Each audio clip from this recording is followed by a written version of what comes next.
Hey, what is up guys, welcome back to this video. This video will be explaining how to PvP like a Rust Pro and how to improve your skills right now to get better and be able to win more fights in game and snowball faster. First up, recoil patterns and bullet drop are 80% of the game's skill. Knowing how to shoot a gun without the crosshair moving much is the meta with Rust PvP, as when people fight, they usually just peek and fire shots until the enemy dies, so being able to hit a lot of shots with ease will be the main reason why you will win. The second part to Rust is the game sense, which includes everything apart from that basically. Everything apart from mechanics is basically under the umbrella of game sense, and it's mainly positioning and making sure you're not in a bad spot and making sure you can escape and have more cover than the enemy while getting into a fight. If you're head peeking an enemy who is out in the open, you're a lot more likely to win statistically, using their superior game sense.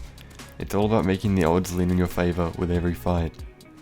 So now the talking is over, let me show you how to train spray patterns and bullet drop, and of course arrow drop. First up is the sitting still spraying at a non-moving target. This trains the essentials and gets you used to a gun's recoil. Second up is sitting still and spraying a moving target, and then essentially do those two again, but strafe the entire time. So you want to strafe while shooting at a non-moving target, and you want to strafe while shooting at a moving target, which will be quite hard, but of course if it's hard that means the practice is working.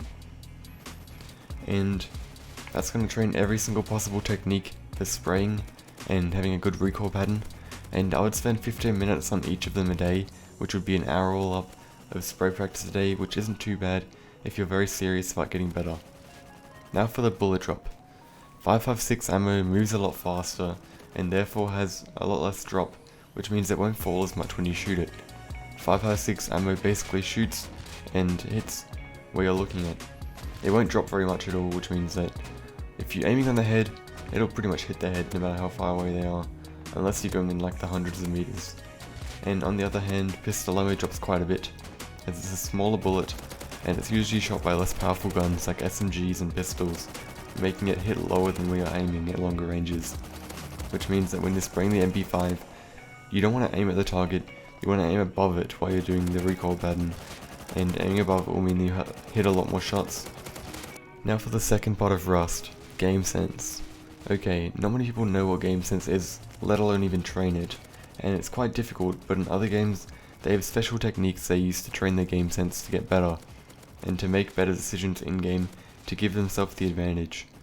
The reason game sense is so important is that you're increasing the likeliness to succeed. It's very difficult to win if you're just running in guns blazing, but with forward thinking and a good strategy, you can win a ton more fights. Okay, now to training. I would recommend recording every roam you do. I have an old video on OBS settings for recording Rust if you need that, but otherwise you can use Shadowplay. Essentially watch back your roams and think about everything you could have done better, and then the next time you roam, do those things and keep them in your mind. Over time you'll start to use the things you notice without even thinking, and it'll improve your game sense greatly. People used to think that just playing the game works well enough for game sense, and although it does work, it is very slow in comparison, and doing things like writing down all the mistakes you make and recording video to watch back and critique, and also keeping the things you do wrong in your mind while roaming, will make the rate of improvement more than twice as fast. Anyway, I hope this video covers a lot about the process to becoming a pro player in Rust. Even if there aren't actual quote-unquote pro players, doing these things will definitely make you a ton better at the game, and will make you improve 10 times faster than just playing without any training. So yeah, I hope you liked the video. If you enjoyed it, please leave a like and subscribe, as I'm a decently small YouTuber. I reply to all my comments, so make sure you comment and I'll give it a heart. And yeah, see you in the next video, and also check out these videos which will be on the screen right now. See ya.